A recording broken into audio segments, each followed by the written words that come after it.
তো আমি শিফা নার্সারি থেকে কিছু গাছ পারচেস করেছিলাম, লং বেরি, যেটার আমি আজকে সারপ্রাইজ হয়ে গেছি। কারণ কি, এই দেখো, এটাতে ফল চলে এসেছে।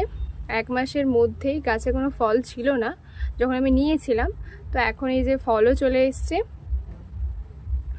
আর এই সাইডে আছে চেরি গাছ, যেটা ভালোভাবেই ধরে গেছে, খুব ভালোই গাছ এসেছে।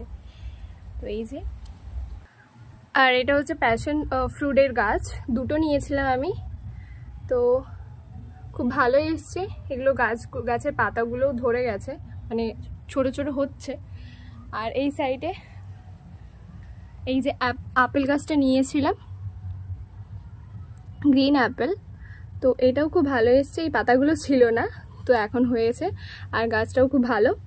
যেটা আমার সবথেকে বেশি ভালো লেগেছে দাদার ব্যবহার, আর গাছের প্যাকেজিংটা খুব ভালো। খুব ভালোভাবে আমার বাড়িতে এসেছে, গাছের কোনো ক্ষতি হয়নি। আর খুব